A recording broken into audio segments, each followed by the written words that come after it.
Dewi Lesti dari A1 Prodi PGSD 2019. Di sini saya akan menjelaskan tentang manajemen berbasis sekolah. Sebelumnya saya akan menjelaskan tentang manajemen.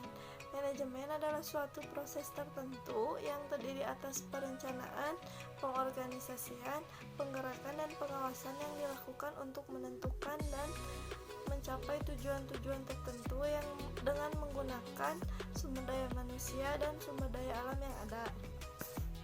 Berikutnya yaitu faktor-faktor dalam pencapaian tujuan. Yang pertama, adanya penggunaan sumber daya organisasi baik sumber daya manusia maupun faktor-faktor produksi lainnya.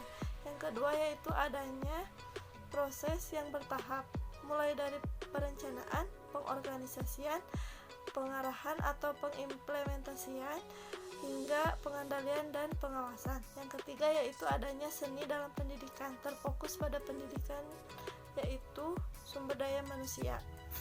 Selanjutnya, siapa yang membutuhkan manajemen? Yang pertama yaitu perusahaan, bisnis. Yang kedua, semua tipe organisasi. Yang ketiga, semua tipe kegiatan. Mengapa manajemen dibutuhkan? Yang pertama, untuk mencapai tujuan organisasi. Yang kedua, untuk menjaga keseimbangan di antara tujuan-tujuan yang saling bertentangan. Yang ketiga, untuk mencapai efisien dan efektivitas. Apa itu manajemen berbasis sekolah atau yang disebut MBS?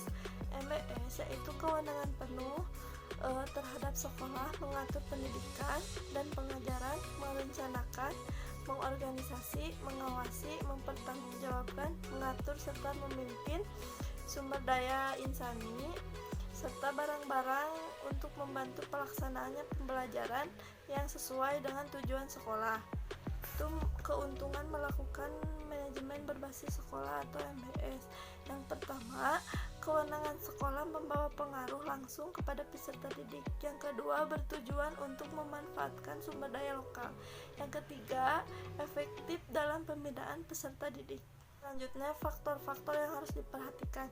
Yang pertama, kewajiban sekolah. Yang kedua, kebijakan prioritas pemerintah. Yang ketiga, peranan orang tua dan masyarakat. Yang keempat, peranan profesionalisme dan manajerial. Yang kelima, pengembangan profesi. Yang terakhir ada 8 standar pengelolaan pendidikan. Yang pertama yaitu standar isi. Standar isi mencakup materi dan tingkat kompetensi untuk mencapai kompetensi lulusan. Yang kedua yaitu kompetensi lulusan. Kriteria yang mengenai kualifikasi kemampuan lulusan yang mencakup sikap, pengetahuan, dan keterampilan. Yang ketiga yaitu standar proses. Standar proses adalah pelaksanaan pembelajaran pada satuan pendidikan. Yang keempat yaitu standar pendidik dan tenaga kependidikan. Kriteria ini yang harus dipenuhi oleh pendidik dan tenaga kependidikan baik dalam prajabatan maupun dalam masa prajabatan. Kelima yaitu standar sarana dan prasarana. Standar ini berkaitan dengan kriteria minimal ruang belajar, tempat beribadah, tempat berolahraga, tempat bermain, serta sumber belajar lainnya untuk menunjang proses pembelajaran. 6 yaitu standar pengelolaan. Standar ini berkaitan dengan perencanaan, pelaksanaan, dan pengawasan pendidikan pada satuan pendidikan. Ketujuh yaitu standar pembiayaan pendidikan. Standar ini berkaitan dengan sebuah analisis terhadap pendapatan dan penggunaan biaya yang diperuntukkan sebagai pengelolaan pendidikan secara efektif dan efisien. Yang 8 yaitu standar penilaian pendidikan.